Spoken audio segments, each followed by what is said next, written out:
Welcome student. So already we have completed the chapter which is named is periodic table. की पाठीमागील लेक्चरला आपण periodic table हा chapter complete केलेला आहे. So in the periodic table chapters we have already seen the terms such as periodic table properties as well as the some solved problems. की या chapter मध्ये आपण वेगवेगळ्या प्रकारचे periodic terms किंवा periodic properties बघितलेले आहेत. त्याचबरोबर आपण त्याची काही सॉल्व्ड एक्झाम्पल सॉल्व्ड क्वेश्चन जे आहेत ते क्वेश्चन सुद्धा आपण काय करून घेतलेले आहेत सॉल्व्ह करून घेतलेले आहेत. ठीक आहे की याच्यानंतर आपल्याला की या फाउंडेशन कोर्स मध्ये आपल्याला जो next chapter which is present in to the 10th of the NCERT की या फाउंडेशन कोर्स मध्ये आपल्याला आणखी एक नेक्स्ट चॅप्टर आपल्याला आज या ठिकाणी स्टार्ट करायचा आहे. The name of this chapter is a chemical bonding. Name of this chapter is chemical bonding. Okay, the whole chemistry which is depends on the word of the bonds की आपण जी total chemistry ही कशावरती अवलंबून असणार आहे. It is depends on the word of the bond की bond या शब्दावरतीच आपली total chemistry ओळखली जाते. In case of organic compound और each and every organic compounds there is a formation of a bonds की कुठलाही ऑर्गॅनिक केमिस्ट्री मधला कंपाउंड असू दे किंवा कुठलाही ऑर्गॅनिक केमिस्ट्री मधला मॉलिक्यूल असू दे तो प्रत्येक मॉलिक्यूल किंवा प्रत्येक कंपाऊंड हा की वेगवेगळ्या प्रकारचे नंबर ऑफ बॉन्ड्स तो तयार करत असतो. आणि याच्यासाठीच आपल्याला या ठिकाणी नेमका बॉन्डिंगची कन्सेप्ट कोणती असणार आहे, बॉन्डिंग कशाला म्हणायचं आहे किंवा टाइप्स ऑफ बॉन्ड कोणकोणते असणार आहेत की दिलेला ऑर्गॅनिक मॉलिक्यूल हा कशा प्रकारे तयार झालेला आहे, त्या तयार होत असताना त्याच्यामध्ये कोणत्या प्रकारचा बॉन्ड वापरलेला आहे किंवा कोणत्या प्रकारच्या बॉन्डनुसार तो दिलेला मॉलिक्यूल तयार झालेला आहे की अशा प्रकारच्या गोष्टी आपल्याला किंवा अशा प्रकारच्या कन्सेप्ट आपल्याला की या केमिकल बॉन्डिंग या चॅप्टरमध्ये बघायच्या आहेत. ओके, तर आपण first point in this chemical bonding which is a introduction of that chapter की या चॅप्टरची गरज आपल्याला कशासाठी असणार आहे किंवा त्याची इंट्रोडक्शन आपण या ठिकाणी कंप्लीट करूया. इंट्रोडक्शन हा पार्ट आपण बघूया. काय बघतो बघा. In the nature the number of various chemical reactions are taking place की आपल्या सभोवताली किंवा आपल्या निसर्गामध्ये की वेगवेगळ्या प्रकारच्या केमिकल रिएक्शन कॅरीड आउट होत असतात. म्हणजेच फॉर एक्झाम्पल की जसं आपण बघतो जी फोटोसिंथेसिस रिएक्शन की वनस्पतीमध्ये जी किंवा प्लांट्समध्ये जी फोटोसिंथेसिस रिएक्शन बघत असतो त्याला आपण प्रकाश संश्लेषण अशा प्रकारची रिएक्शन बघत असतो. What is the reaction? It is the 6CO2 plus 6H2O 6 molecules of H2O which are combined with or reacted with in presence of sunlight or photolight. ये 6 कार्बन डायऑक्साइडचे मॉलिक्यूल आणखी 6 water molecules which are combined or together in presence of sunlight it forms a C6H12O6 plus 6 molecules of O2. So in this molecule C6H12O6 is the formation of glucose and formation of glucose means molecular formula of C6H12O6. Okay, so this is the photosynthesis reaction आणि ही reaction ही आपण निसर्गामध्ये किंवा प्लांटमध्ये generally carried out होत असते की ज्याच्यामध्ये आपण शिकलेलो आहे की कार्बन डायऑक्साइड प्लांट्स हे ॲब्सॉर्ब करत असतात आणि आपल्याला ऑक्सिजन गॅस मॉलिक्यूल हे ॲटमॉस्फिअरमध्ये सोडून देत असतात. So this is the photosynthesis reaction. आणि ही रिएक्शन होत असताना की जो कार्बन डायऑक्साइड मॉलिक्यूल आहे it means that there is a bond between carbon and oxygen. म्हणजेच या ठिकाणचा बॉन्ड कोणता असणार आहे, कार्बन आणि ऑक्सिजन मधला बॉन्ड असेल. त्याच पद्धतीनं बॉन्ड बिटवीन H2O तर H2 मध्ये बॉन्ड हे हायड्रोजन आणि ऑक्सिजन मधला बॉन्ड असणार आहे. Also when carbon dioxide and water molecules are combined together or reacting together it form a glucose molecules. So ज्यावेळी कार्बन डायऑक्साइड मॉलिक्यूल आणि वॉटर मॉलिक्यूल एकमेकावर इन प्रेझेन्स ऑफ सनलाईट बरोबर reaction होणार आहे त्याच वेळी प्लांट्समध्ये आपण ग्लुकोज सारखा मॉलिक्यूल या ठिकाणी फॉर्म होणार. Okay, and it will be releases oxygen molecule into the atmosphere. तर अशा प्रकारची केमिकल रिॲक्शन आपण काय केलेली आहे बघितलेलं आहे. त्याच पद्धतीने आपण आणखी एक रिॲक्शन आपण नेचरमध्ये बघत असतो which is known as A rusting of iron. कोणती रिॲक्शन बघितलेली आहे? Rusting of iron. म्हणजे जसं आपण आपल्या घरामध्ये असेल किंवा कोणत्याही बिल्डिंगमध्ये की ज्या विंडोज लावलेल्या असतात, खिडक्या लावलेल्या असतात, त्याला काही कालांतरानं करोजन होत असतं. So it is the corrosion process. कोणती प्रोसेस आहे? Corrosion process. It means that की जो आपण विंडोसाठी वापरला गेलेला आयर्न आहे it will gets converted into as a rust. तो काय म्हणून कन्वर्ट होतो की तो रस्ट मध्ये किंवा कोरोजन म्हणून कन्वर्ट होत असतो and molecule formula of that rust is Fe2O3.H2O. It means there is a bond between iron and oxygen as well as with the water molecules. की अशा प्रकारे कुठल्याही विंडोवरती आपण काय कोरोजन ही प्रोसेस झालेली बघत असतो. म्हणजे या ज्या दोन रिएक्शन आहेत या दोन रिएक्शन आपण नेचरमध्ये निसर्गामध्ये भरपूर वेळा तुम्ही की हा ऑब्झर्व केलेले असणार आहेत किंवा बघितलेले असणार आहेत. ठीक आहे. म्हणजे की प्रत्येक रिएक्शन होत असताना की त्या रिएक्शन मध्ये जे एटम्स आहेत ते atoms will take part into that chemical reaction. की केमिकल रिएक्शन मध्ये दिलेल्या मॉलिक्यूल मध्ये जे काय एटम्स आहेत ते एटम्स एकमेकांबरोबर रिएक्शन मध्ये भाग घेत असतात. ओके. त्याच पद्धतीने आपण आणखी एक पॉइंट शिकलो होतो in the case of periodic table the most of the elements which are present into the combined state. की नेचर मधून मिळणारा जो प्रत्येक एलिमेंट आहे तो प्रत्येक एलिमेंट किंवा most of the elements which are present into the combined state म्हणजे कॉम्बिनेशनच्याच फॉर्म मध्ये कंबाइंडच्याच फॉर्म मध्ये की आपल्याला एलिमेंट्स बघायला मिळत असतात. म्हणजे फॉर एक्झाम्पल की FeO it means iron oxides. हा Fe जर आपल्याला आयर्न जर एक्सट्रॅक्ट करायचं असेल तर आयर्न हा आयर्न ऑक्साइडच्या फॉर्म मध्ये आपल्याला बघायला मिळतो. It means that iron which is bonded with the oxygen. की आयर्नचा हा कशाबरोबर बॉन्ड केला जातो ऑक्सिजन बरोबर बॉन्ड केला जातो. म्हणजे की आयर्न हा फ्री स्टेट मध्ये नाही तो which is present into the combined state की तो कंबाइंड स्टेट मध्ये आपल्याला बघायला मिळत असतो. त्याचबरोबर in the case of a calcium carbonate it means that CaCO3 molecular formula of calcium carbonate is the CaCO3. It means that the calcium which is the matter which is combines with the again oxygen as well as the carbon.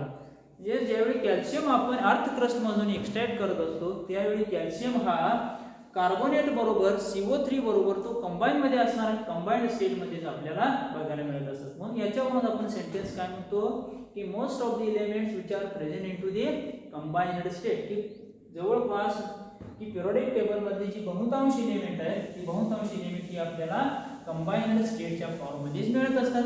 But some of the elements पण आणखी काय म्हणू शकतो but some of the elements which are present into the free state. ही काही element असे जे असणार आहेत की ज्याला आपण एक्सेप्शनल केसेस म्हणतो ती एलिमेंट ही फ्री स्टेट मध्ये असते. For example such as the Nobel gases. म्हणजे जसं आपण म्हणणार आहे की जो ग्रुप नंबर 18 आहे तो group number 18 which is known as noble gases or a inert gases. की ती elements which are present as a independent existence की ते इंडिपेंडेंट एक्झिस्टन्स दाखवतात की ज्याचे कोणत्याही एलिमेंट बरोबर ती कंबाईन होऊ शकत नाही. कारण का they are having a completely filled outermost orbitals to the electrons. म्हणजे यांचं outermost orbital जे आहे ते outermost orbital हे पूर्णपणे इलेक्ट्रॉन ने भरलेलं असणार आहे. so this is completely filled orbitals by electrons. म्हणजे याचा राहिलाच आपण काय म्हणतो बघा की काही एलिमेंट जे असतील so these are the elements in which octets are completely filled. की एलिमेंटचा outermost orbital म्हणजे त्याचे जे ऑक्टेट असणार आहे ते ऑक्टेट पूर्णपणे इलेक्ट्रॉन भरलेला असेल. काही नोबेल गॅसेस डुप्लेट दाखवणार आहे. कोणते दाखवणार आहे डुप्लेट म्हणतो. म्हणजे फॉर एक्झाम्पल हेलियम की हेलियमची इलेक्ट्रॉन कॉन्फिगरेशन जर तुम्ही ऑब्झर्व केला असेल which is the 1s2. it means that 1s orbital which is completely filled. म्हणजे की हेलियमचा outermost orbital हे पूर्णपणे 2 इलेक्ट्रॉन भरलेला आहे. मग 2 इलेक्ट्रॉन असतील तर त्यासाठी शब्द कोणता घेतला जातो वर्ड यूज्ड ॲज डुप्लेट. आणि ऑक्टेट म्हटल्यानंतर इट इज हॅव्हिंग 8 इलेक्ट्रॉन. मग काही एलिमेंट की ज्याच्यामध्ये ऑक्टेट पूर्णपणे भरलेला असणार आहे तर हेलियम सारखा एलिमेंट की ज्याचा डुप्लेट हे कम्प्लीटली इलेक्ट्रॉन भरलेला असणार आहे. ओके. मग त्याच्यामुळेच की Nobel gases which are present into the independent existence or A free state. म्हणूनच आपण काय म्हणतो की जे नोबेल गॅसेस आहेत इनर्ट गॅसेस आहेत ते इंडिपेंडेंट एक्झिस्टन्स दाखवतात किंवा ते फ्री स्टेट मध्ये आपल्याला बघायला मिळत असतात. And every element is try to attain a octet electronic gas configuration. की पिरियोडिक टेबल मधला नोबेल गॅस सोडून जे काही बाकीचे एलिमेंट्स आहेत ती एलिमेंट ती त्यांची टेंडन्सी अशी असणार आहे की त्यांचं सुद्धा इलेक्ट्रॉनिक कॉन्फिगरेशन हे ऑक्टेट पूर्ण करण्याच्या दृष्टीने ते इलेक्ट्रॉनिक कॉन्फिगरेशन असणार. म्हणजे प्रत्येक एलिमेंटची अशा प्रकारची टेंडन्सी आहे की त्यांचं ऑक्टेट जे आहे ते इलेक्ट्रॉन पूर्णपणे भरलं पाहिजे. आणि यालाच आपण ऑक्टेट रूल असं म्हणतो. कोणता रूल असणार आहे this is known as a octet rule. ठीक आहे.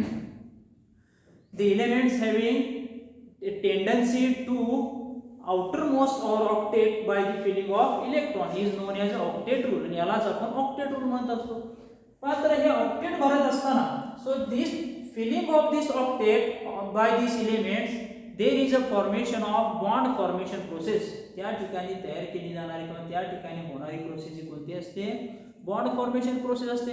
की कोणताही एलिमेंटला जर स्टेबल इलेक्ट्रॉनिक कॉन्फिगरेशन घ्यायचं असेल तर तो इलेक्ट्रॉनची देवाणघेवाण करणार आहे आणि इलेक्ट्रॉनची देवाणघेवाण करत असेल तर त्या ठिकाणी काही बॉन्ड फॉर्मेशन प्रोसेस होणार आहे. Due to this bond formation process there are different types of bond present into the organic compound. तर या ठिकाणीच आपल्याला असं लक्षात येतं की बॉन्ड फॉर्मेशन प्रोसेस होत असल्यामुळेच की वेगवेगळ्या प्रकारचे बॉन्डच्या नेचरनुसार किंवा इलेक्ट्रॉनच्या ट्रान्सफर होण्याच्या पद्धतीनुसार या ठिकाणी आपल्याला डिफरंट टाइप्स ऑफ बॉन्ड्स आपल्याला या ठिकाणी बघायला पाहिजे. Okay. For due to this bond formation process it lowers the energy. पण bond formation process होत असताना की जे दोन ॲटम्स आहेत त्या दोन ॲटमची एनर्जी लो होत असते. ती lowers the energy.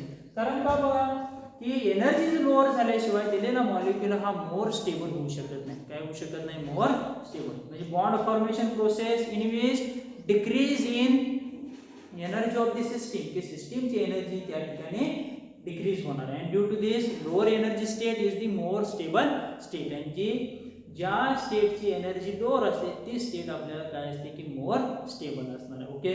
So this is the introduction of that chapter which is known as a chemical bonding. आणि या केमिकल बॉन्डिंग या चॅप्टरचे आपण काय बघितलेलं आहे? इंट्रोडक्शन बघूया.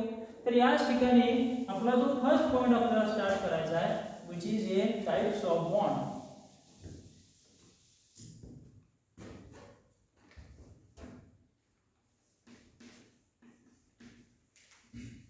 Types of bond. की बॉन्ड फॉर्मेशन मध्ये एनर्जी ड्रॉप केली जाते. म्हणजे प्रत्येक एलिमेंट हा ऑक्टेट पूर्ण करण्यासाठी इलेक्ट्रॉन ट्रान्सफर करतो किंवा इलेक्ट्रॉन डोनेट किंवा इलेक्ट्रॉन गेन करत असतो. आणि या दोन प्रोसेस करत असताना त्या ठिकाणी बॉन्ड फॉर्मेशन होते. आणि बॉन्ड फॉर्मेशन मध्येच जे बॉन्डचे टाइप्स आहेत ते पॉइंट्स आपल्याला वन बाय वन बघत जायला आहे. First types of bond is the ionic bond. First type of bond is ionic bond, or it is also known as an electrostatic bond. It is also known as a electrostatic bond. लक्ष द्यायला ionic bond or electrostatic bond. It is defined as. तर याची आपण सुरुवातीला definition बघूया आपण. It is defined as an electrostatic force of attraction between two oppositely charged atoms. काय म्हणणार आपण की there is an attraction in electrostatic. It is defined as electrostatic force of attraction between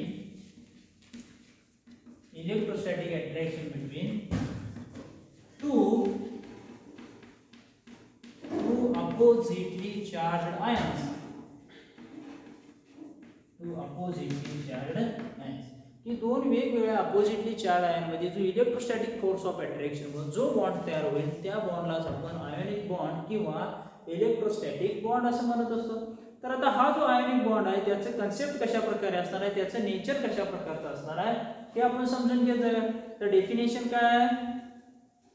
the bond which is defined as electrostatic force of attraction between two oppositely charged ion in a molecule.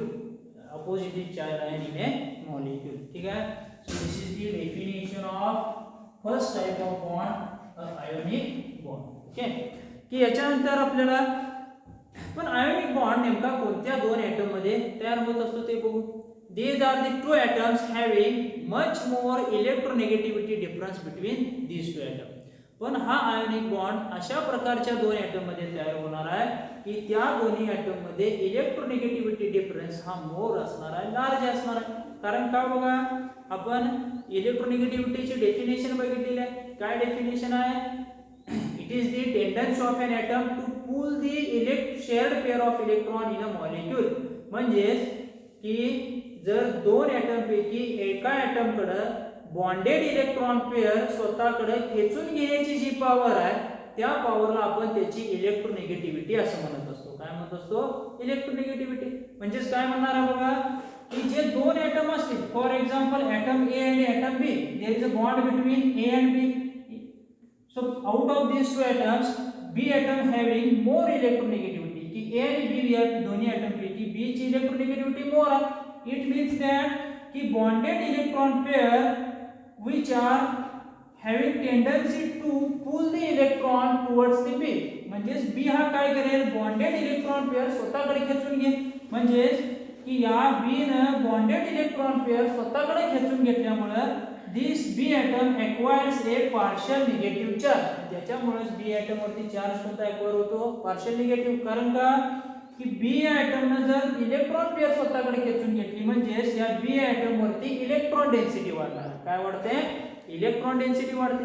आणि electron density वाढल्यामुळे की B atoms acquires a partial negative charge and also A atom acquires a partial positive charge. म्हणजे की ज्या दोन item मध्ये electronegativity difference असणार आहे त्याच ठिकाणी आपण काय करू शकतो की इलेक्ट्रोस्टॅटिक बॉन्ड किंवा आयोनिक बॉन्ड हा तयार केला जाऊ शकतो. त्याच पद्धतीने इन दिस आयोनिक बॉन्ड की one atom which transfers the electron and another atom which gains the electron. म्हणजे काय प्रोसेस होणार आहे बघा की हा बॉन्ड तयार होत असताना की एक ॲटम स्वतःकडचा इलेक्ट्रॉन दुसऱ्याला देतो किंवा स्वतःकडचा इलेक्ट्रॉन डोनेट करतो. समजा की ए या ॲटमने स्वतःकडचा इलेक्ट्रॉन ट्रान्सफर केला असेल, डोनेट केला असेल, देअरफॉर ए एक्वायर्स ए पॉझिटिव्ह चार्ज. त्याच्यामुळे ए वरती चार्ज कोणता येणार आहे? पॉझिटिव्ह चार्ज येईल. आणि बी हा ॲटमने तो याने ट्रान्सफर केलेला इलेक्ट्रॉन बी हा ॲटमने एक्सेप्ट केला असेल, स्वतःकडे घेतला असेल तर त्याच्यामुळे बी एक्वायर्स ए निगेटिव्ह चार्ज. बी वरती चार्ज कोणता येणार आहे? Negative charge. It means that आणि आपण यापूर्वी शिकलेलो आहे की जो ॲटम पॉझिटिव्ह आयन दाखवतो this atom is known as a cation. त्याला काय म्हटलं जाणार आहे? कॅटायन असं म्हणतो. and the atom which having negative charge is known as a anion. ज्या ॲटम निगेटिव्ह चार्ज दाखवतो त्या ॲटमला काय म्हटलं जातं? anion असं म्हटलं जातं. and this process is useful or to attain only stable inert gas configuration. आणि ही जी बॉन्डिंग मध्ये किंवा बॉन्ड तयार करत असताना की इलेक्ट्रॉन एक इलेमेंट लॉस करतो, दुसरा इलेमेंट स्वतःकडे इलेक्ट्रॉन एक्सेप्ट करतो. म्हणजेच हे दोन्ही element stable inert gas configuration येण्यासाठी इलेक्ट्रॉनचा लॉस आणि इलेक्ट्रॉनचा एक्सेप्ट करत असतात. ओके. म्हणजेच ही जी इलेक्ट्रॉन लॉस किंवा इलेक्ट्रॉन एक्सेप्ट होण्याची प्रोसेस आहे ती कशासाठी प्रोसेस आहे? कारण का की दोन्ही इलेमेंटला स्टेबल इनर्ट गॅस कॉन्फिगरेशन येण्यासाठी ही कन्सेप्ट असणार आहे किंवा ही प्रोसेस होणार आहे. ठीक आहे. मग तयार झालेले जे पॉझिटिव्ह आयन्स आणि जो निगेटिव्ह आयन आहे अपोजिटली चार्ज आयन आहेत आणि या अपोजिटली चार्ज आयन मधला जो अट्रॅक्शन असेल इलेक्ट्रोस्टॅटिक अट्रॅक्शन असेल आणि या इलेक्ट्रोस्टॅटिक फोर्स ऑफ अट्रॅक्शन मुळे तयार झालेला जो बॉन्ड आहे त्या बॉन्डलाच आपण आयोनिक बॉन्ड किंवा इलेक्ट्रोस्टॅटिक बॉन्ड असं म्हणतो. की ज्या बॉन्ड मध्ये अपोजिटली चार्ज आयन म्हणजेच कॅटायन आणि अनायन यांच्या फोर्स ऑफ अट्रॅक्शन मुळे जो बॉन्ड तयार होतो त्या बॉन्डलाच काय म्हटलं जातं?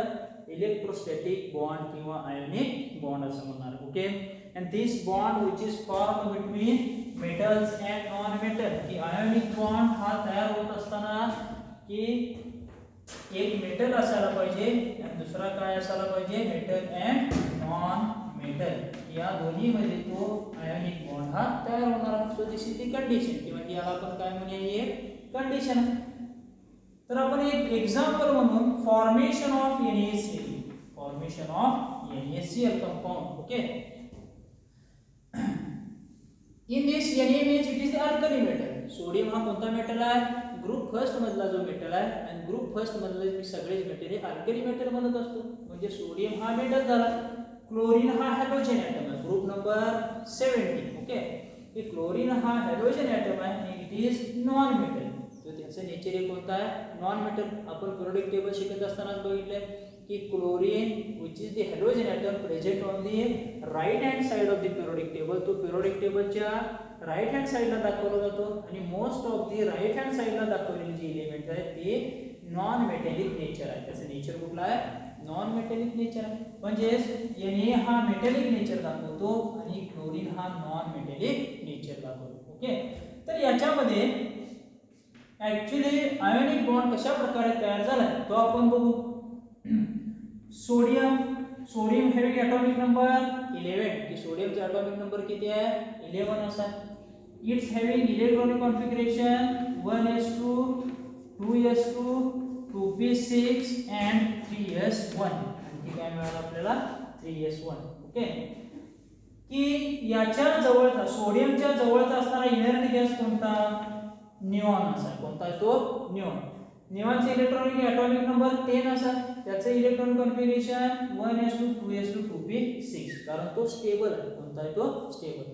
मग सोडियमला जर स्टेबल व्हायचं असेल, सोडियमला सुद्धा त्याच्या जवळचे असणाऱ्या निऑन सारखंच इलेक्ट्रॉनिक कॉन्फिगरेशन घ्यायचं असेल. काय म्हणतो बघा, की सोडियमला जर स्टेबल व्हायचं असेल म्हणजे त्याच्या जवळचे असणाऱ्या निऑन सारखं इलेक्ट्रॉनिक कॉन्फिगरेशन करायचं असेल तर सोडियम हा 3s मधला जो एक इलेक्ट्रॉन आहे तो एक इलेक्ट्रॉन हा दुसऱ्याला डोनेट करू शकतो का नाही, किंवा दुसऱ्या एखाद्या एलिमेंट कडे तो ट्रान्सफर करू शकतो. म्हणजे की 3s1 मधला जो हा s ऑर्बिटल मधला जो लास्ट इलेक्ट्रॉन आहे तो लास्ट इलेक्ट्रॉन सोडियम हा दुसऱ्याला डोनेट करू शकतो. मग यानं जर हा इलेक्ट्रॉन डोनेट केला तर त्याच्याकडे फक्त सोडियमकडे निऑन सारखं स्टेबल इनर्ट गॅस कॉन्फिगरेशन इथं आपल्याला त्याचं बघायला मिळणार आहे. म्हणजे सोडियम हा सुद्धा काय होईल? स्टेबल होईल. ठीक आहे, त्याच्यानुसारच क्लोरीनचं बघू आपण. Chlorine having atomic number 17. क्लोरीनचा atomic number 17 having electronic configuration 1s2 2s2 2p6 3s2 3p5. कोणतं इलेक्ट्रॉन कॉन्फिगरेशन आहे? 3s2 3p5. This is the atomic number chlorine. क्लोरीनच्या जवळचा असणारा इनर्ट गॅस किंवा noble gas which is argon having atomic number 18. याचा atomic number 18 असा. Electronic configuration 1s2 2s2 2p6 3s2 3p6. म्हणजेच या आर्गॉन या एलिमेंटचं जे आउटर मोस्ट 3 ची जी शेल आहे 3s2 3p6 ही पूर्णपणे भरलेली आहे, म्हणून तो नोबेल गॅस आहे.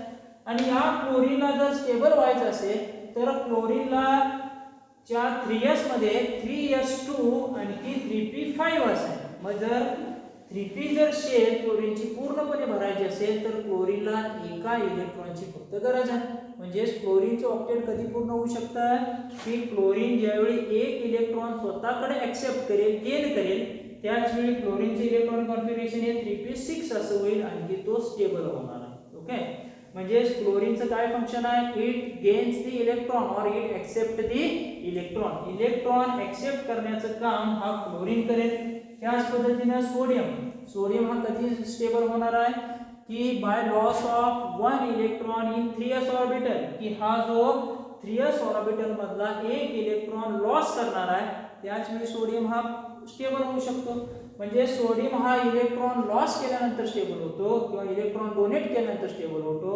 त्यानुसारच क्लोरीन हा इलेक्ट्रॉन गेन केल्यानंतर किंवा इलेक्ट्रॉन ऍक्सेप्ट केल्यानंतरच स्टेबल होणार. ओके, म्हणजेच काय मेकॅनिझम होईल बघा की ज्यावेळी सोडियम आणि क्लोरीन मधला जो बॉन्ड आहे तो बॉन्ड कशामध्ये तयार होईल? By loss of 1 electron from sodium atom to the chlorine atom. की जो इलेक्ट्रॉन सोडियम लॉस करेल तोच इलेक्ट्रॉन क्लोरीन हा एक्सेप्ट करणार आहे. म्हणजे transfer of electron from one atom to the another atom is known as a ionic bond or एक electrostatic bond. म्हणजे इलेक्ट्रॉन ट्रान्सफर झाला. सोडियम मधला ज्यावेळी एक इलेक्ट्रॉन ट्रान्सफर केला जातो त्यावेळी sodium acquired say +1 positive charge. की सोडियमने जो लॉस केलेला इलेक्ट्रॉन आहे किंवा डोनेट केलेला इलेक्ट्रॉन आहे तो इलेक्ट्रॉन क्लोरीन एक्सेप्ट करेल. मग क्लोरीनने जर एक्सेप्ट केला असेल तर क्लोरीन हॅविंग Cl-1 चार्ज. तर दोन्हीमध्ये आपल्याला अपोजिटली 4 आयन मॉलिक्यूल बघायला मिळतात. हा सोडियम पॉझिटिव्ह आणि हा chlorine negative. It means that it is a cation, it is a anion. की दोन्ही अपोजिटली चार्ज आहेत. त्याच्यामुळे या ठिकाणी इलेक्ट्रोस्टॅटिक फोर्स ऑफ अट्रॅक्शन होईल आणि इलेक्ट्रोस्टॅटिक फोर्स ऑफ अट्रॅक्शन मुळे तयार होणारा जो बॉन्ड आहे तो बॉन्ड कोणता असणार आहे? Which is a ionic bond or covalent bond. की तुम्ही याचाच इलेक्ट्रॉनिक कॉन्फिगरेशन कसं लिहिलं जाते 281 अशा प्रकारे शिकलेलं असणार आहे. क्लोरीनचं जे इलेक्ट्रॉनिक कॉन्फिगरेशन हे लिहित असताना कशा प्रकारे लिहिलं जाणार आहे 287 अशा प्रकारे लिहिले जाते. जर याचं जर तुम्ही ऑर्बिट्स मध्ये जर डायग्राम बघितली सोडियमचा न्यूक्लियस हा आपण समजूया सोडियमचा nucleus.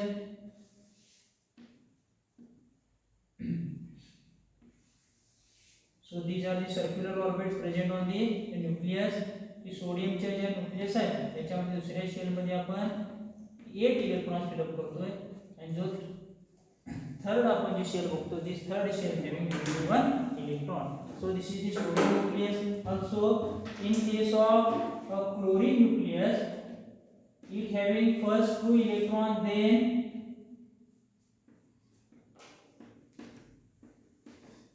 8 electrons in its outermost orbital. Also there is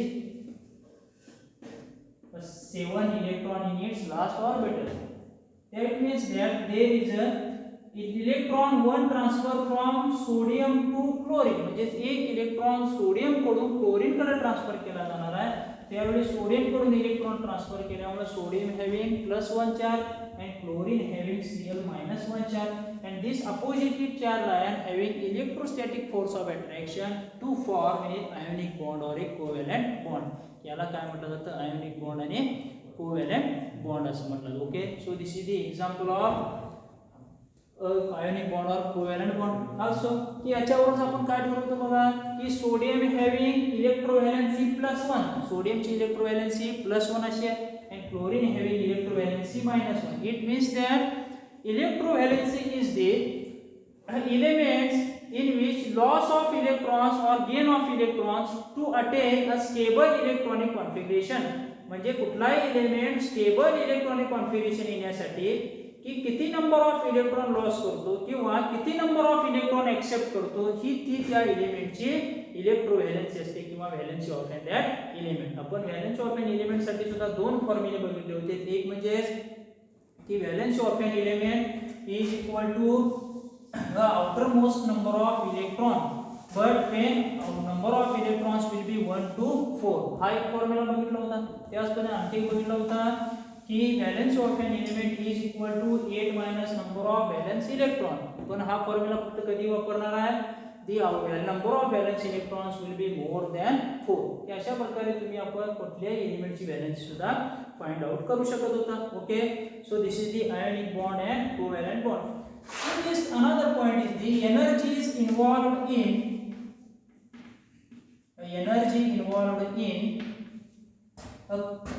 ionic bond. की आयोनिक बॉन्ड तयार होत असताना कोणत्या प्रकारच्या एनर्जी या ठिकाणी इन्व्हॉल्व असतील हा एक आपल्याला पॉइंट बघायचा आहे. ठीक आहे. आता एनर्जी इन्व्हॉल्व कोणत्या इन्व्हॉल्व एनर्जी होणार आहे. This bond is form due to the only transfer of electron. आणि हा जो बॉन्ड आहे हा बॉन्ड कशामुळे तयार झाला आहे इलेक्ट्रॉन ट्रान्सफरमुळे फक्त तयार होत असतो. It means that there is a positive ion and the negative ion. म्हणजे जर आपण NaCl चा एखादा प्राइम सोल्युशन घेतला असेल तर त्याच्यामध्ये number of Na+ ion and number of Cl- ion असणार आहे. म्हणजे काय काय होऊ शकते बघा की नंबर ऑफ Na+ आयन मध्ये की Na+ with Na+ oppositely charge similar charge आहेत म्हणजे या ठिकाणी रिपल्शन सुद्धा होणार आहे. त्यानुसार Cl- also get repulsed by or get repulsion by the another Cl- ion. म्हणजे आपण एखाद्या NaCl च्या सोल्युशन मध्ये एक सिमिलरली चार्ज आयन जर एकमेकांबरोबर कॉन्टॅक्ट मध्ये येत असेल तर त्या ठिकाणी आपल्याला फोर्स ऑफ रिपल्शन सुद्धा बघायला मिळणार आहे. ओके त्यानुसारच तर फोर्स ऑफ रिपल्शन झालं. याच्यानंतर की जर अपोजिटली चार्ज आहे म्हणजे Na+ आणखी Cl- याच्यामध्ये अपोजिटली चार्ज आयन आहेत म्हणजे या ठिकाणी आपल्याला फोर्स ऑफ अट्रॅक्शन बघायला मिळणार आहे. काय मिळणार आहे force of attraction. It means that in this process there are two forces are involved in that ionic bond. म्हणजे आपण काय म्हणू शकतो की आयोनिक बॉन्ड तयार होत असताना या ठिकाणी दोन फोर्सेस इथे ॲक्वायर आहेत. एक म्हणजे फोर्स ऑफ रिपल्शन आणि दुसरा म्हणजे कुठला आहे फोर्स ऑफ अट्रॅक्शन अशा प्रकारचा आहे. ठीक आहे. तर मात्र NaCl मध्ये आयोनिक बॉन्ड तयार होत असताना force of attraction is more than the force of repulsion, की फोर्स ऑफ अट्रॅक्शन हे फोर्स ऑफ रिपल्शन पेक्षा जर मोर असेल तरच आपण काय म्हणू शकतो त्याला, त्या ठिकाणी तयार होणारा बॉन्ड हा इलेक्ट्रोस्टॅटिक बॉन्ड किंवा आयोनिक बॉन्ड अशा प्रकारचा असणार आहे. ओके, त्यानुसार due to the formation of NaCl compound, आणि हा आयोनिक बॉन्ड तयार होत असताना Na+ आणि Cl- मध्ये it having a lowest potential energy, याची एनर्जी काय होणार आहे, लोएस्ट होणार आहे, की जितकी एनर्जी लोएस्ट होईल तितकाच दिलेला तयार होणारा जो ॲटम आहे तो काय होणार आहे, more stable. Therefore the NaCl having lowest potential energy and it will be converted into a crystalline compound, आणि तयार होत असताना NaCl चे नेचर हे क्रिस्टलाइन कंपाऊंड सारखं होणार आहे, कारण का it is having A lowest potential energy, त्याची एनर्जी कशा प्रकारची आहे, लोएस्ट पोटेन्शियल एनर्जी, आणि लोएस्ट पोटेन्शियल एनर्जी असल्यामुळे त्यालाच आपण काय म्हणतो की तो क्रिस्टलाइन नेचर मध्ये बघत असतो. म्हणजे most of the ionic bonded compounds are crystal in nature, त्याचे नेचर कुठला असणार आहे, क्रिस्टल इन नेचर.